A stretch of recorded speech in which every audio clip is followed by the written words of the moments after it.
What it is, cucks, it's your boy once again. And today's video, as the title would suggest, is about Vince McMahon and the McMahon family, right? There is only one royal family in wrestling, and in my personal opinion, this new acceptance of other families as being quote-unquote noteworthy or royal families is a direct contributor to how wrestling has fallen for so long.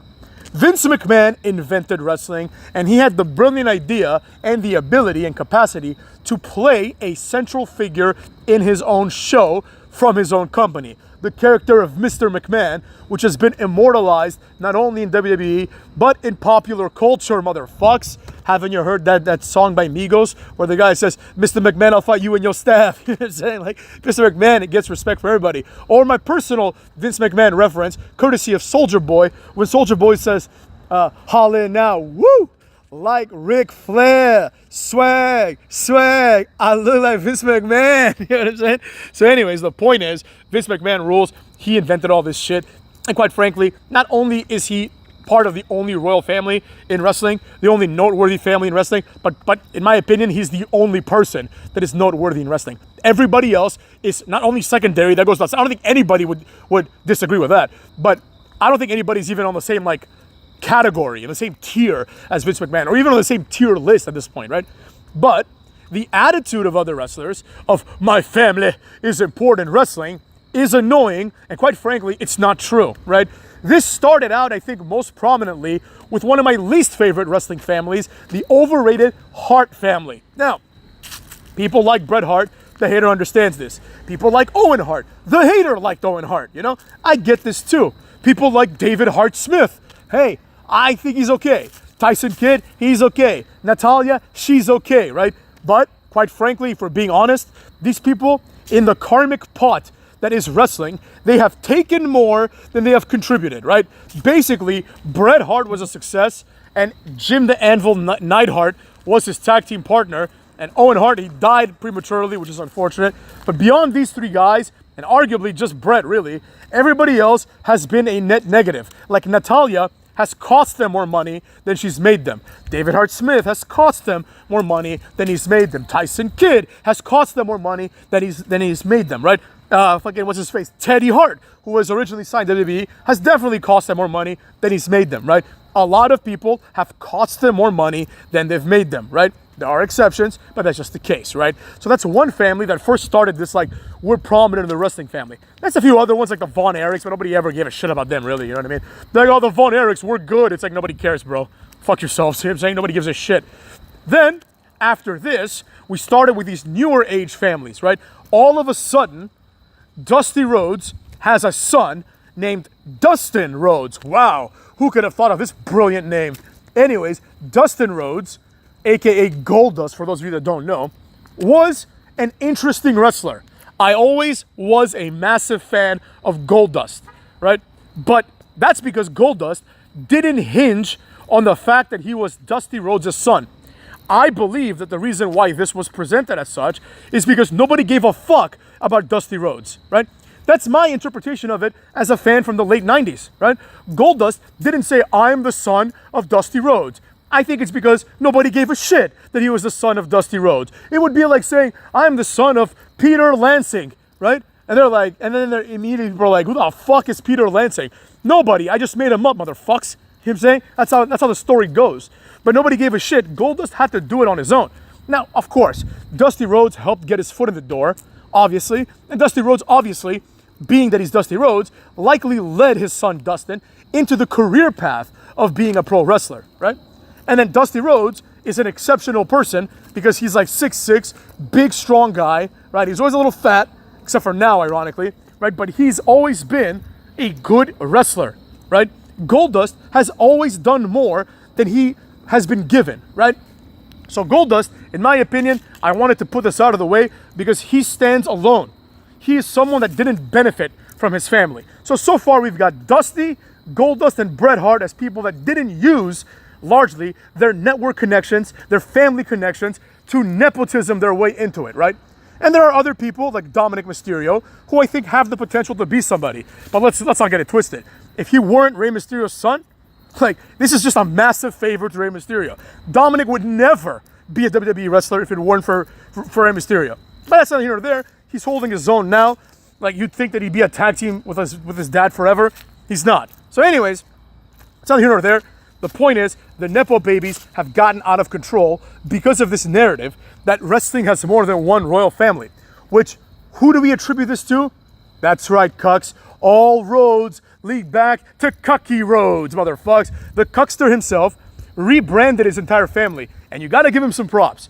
He's the one who, even though his career largely had nothing to do with Dusty, right?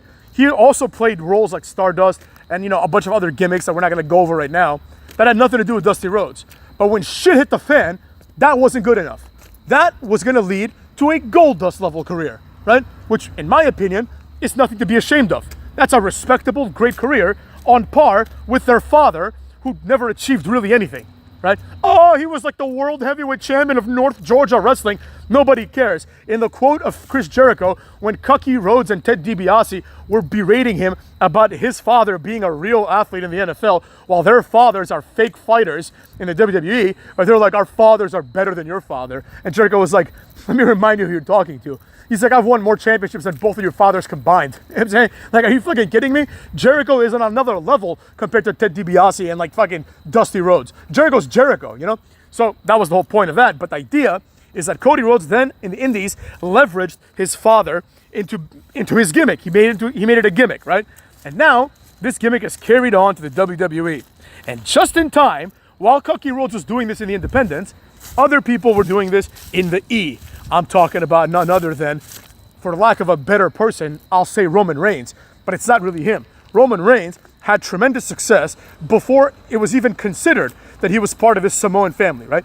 He was part of it, but his association is largely with The Rock, right? The Anoa'i family never had anybody who was over, except for arguably Yokozuna, but he was just a bad guy, right? The Rock is the guy that put this family over, right? And he's not even part of the family. That's neither here nor there. The point is, Roman Reigns comes in not as a Samoan even. He comes in as Roman Reigns, green contacts, motherfucks. They're trying to present this guy as a white guy. But anyways, he's there. He becomes a multiple-time champion under the generic character of Roman Reigns. Nothing wrong with that. Just like Daniel Bryan became a multiple-time champion, and then they still give him like a WrestleMania moment, right? Then Roman Reigns had countless WrestleMania moments and countless WrestleMania victories. Then he literally lifted his jobber-ass cousins, who before Roman Reigns were fighting in the pre-show against Primo and Epico, and now one of them is a former world heavyweight champion. What the fuck's happening in this world? Anyways, the point is, this family has presented themselves as significant in the world of wrestling. Now, I think in terms of kayfabe, that's fine. You can have Alpha and Sika come out and give the Ula Fala to Roman, but the reality still remains what the reality is. And that is that without Vince McMahon, none of these people would have achieved anything. And quite frankly, it's disrespectful, in my opinion, for these people to pretend, because that's kind of what's happening, right? They're all kind of pretending that their family is instrumental to wrestling. No, they're not. Like, when you download WWE 2K, right, the newest one, I should say, right, you see all the roster, there's like all these Samoans that nobody's ever heard of. And it's like Legend, 88. And then you scroll down, you're like, Booker T, 87. You're like, what? You mean to tell me Fatu is better than Booker T? Not Jacob Fatu, just some guy called Fatu. Some guy called Samu. It's like these nobodies. Some guy called Tama, not Tama Tonga, some guy called Tama. It's like these people with 4-letter names that nobody ever gave a shit about. All of a sudden now they're getting royalty checks because Roman Reigns put them over. Good for them. I'm happy they're eating. But the point still stands, right? The idea is still the same. The point fundamentally is, whether you like it or not, the philosophy is this. Vince McMahon is that dude. He is the only royal family, the patriarch of the only royal family. And quite frankly, I'm going to say it like this. The contributions of the Harts, the Rhodeses, and the fucking Anoa'i family, minus The Rock, who is not part of the Anoa'i family. Oh, they're blood brothers. I don't give a fuck if they had some weird ceremony and then ate like, I don't know, a monkey's ass, whatever the fuck. That's all The Rock talks about is monkey's asses. I don't give a fuck. They did the haka, and now they're a family. I don't give a shit. They didn't grow up together. But anyway, it's not here or there. The point is, The Rock, The Rock by himself is bigger than all three of these families combined. And that should tell you the impact that these families had. Now, I know some of you are going to disagree because there's some people that believe that Bret Hart was better than The Rock. I think these people are insane, but hey, what do I know, right? The Rock is The Rock. Stone Cold's also bigger than them. A lot of people are bigger than them. John Cena's bigger than them. Nobody gives a shit about these people, right? But the point is, they know this, right? This is another form of gaslighting. Cody Rhodes knows that his family is not noteworthy in wrestling. Why? Because his father was a fat guy with polka dots and Goldust dressed like an Academy Award, and he wore a mask? You know? Oh, wrestling has more than one royal family. No, it doesn't. It has no royal families. It has one monarch, Vincent Kennedy McMahon. And I think it's time that people get on board and start appreciating the Vinster a little bit more nowadays. So that being said, cucks, take care of yourselves, and I'll see you motherfuckers later up in this bitch.